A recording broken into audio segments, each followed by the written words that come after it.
I have spent my career on both sides of the workforce issue. So I spent more than 10 years in business where I had to hire thousands of people a year for hard to fill jobs. So I get the pressure on that side. And then I spent 5 years at the College Board where I was able to build career guidance tools that more than 15 million students annually used.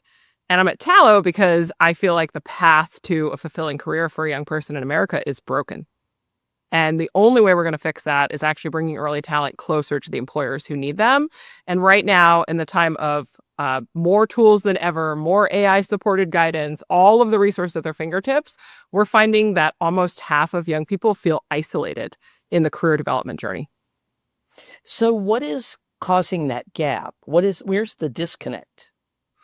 Well, we think about it as a resource gap. There's actually a lot of tools out there, but work is local. And a lot of the tools that are available at scale don't take into consideration the local context. They're not built for connection between young people and employers. A lot of these tools build connections between young people and education, which is necessary. But ultimately, educators don't make decisions about who gets the job. And there are not easy, efficient ways for employers to actually engage with early talent at this point. And so even if they want to do it, they're in the middle of solving the problem, the fire that they need to put out today. And it's hard to think about, how do I get ready for what's going to happen in 1 to 5 years? I think that's a really important point because a couple of those local jobs, I've always preached that jobs are local because what you need in Utah, you don't necessarily need Yes. in New York City, right? Yes. And making that connection between employer and ready talent, skills ready talent is very difficult. So how are you trying to do that then? How are you closing the gap? We're building digital tools that help young people really from end to end in the journey. So we primarily focus on 13 to 30-year-olds, and we have exploration resources that allow them to see local labor market data. They can also look at educational options, credentials of value, and ultimately they can get a job to build a better life in the same system. And they can then also connect directly with employers in a community of people who are interested in their success. So we have built a safe resource of community connections that allow this kind of conversation and dialogue that we think is otherwise missing. So how are you getting the employers engaged in this process?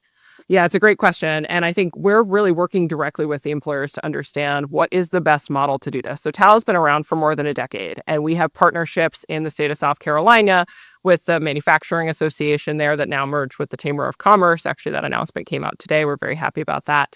And we've been able to work with employers in places like that to understand how are they actually thinking about early talent recruitment and what's missing in the toolkit, because we're not going to solve all the problems. I know everybody wants a platform that does all of the things. I'd love a platform that does all the things, but that's not realistic. So we're trying to build the tools that are actually missing in the process. So how would an employer identify talent that they otherwise wouldn't have seen? Are there internship or micro internship opportunities they could offer to early talent that would get them ready, that would help them expand their exploration opportunities, that would help them differently assess skill sets and see people maybe that weren't on their radar? How do we get them into this community so they can build conversation and get in front of young people? You know, we found that most people actually make decisions about who they want to work for in high school. And so if you're not in that conversation in front of a young person, you're missing a chance to have them actually take the right steps to prepare to walk into your business ready to succeed. I want to pick up on the idea of that these young people, and you say you go up to age 30, that I think they're probably frustrated, very frustrated right now, especially given that the market keeps changing. Yeah. And how are you keeping up with that? So how are you keeping up with fulfilling what they need and the changing market? Well, I think first, it's just important to identify that this is hard and we don't have all the answers. So if folks have the answers, Very brave of you.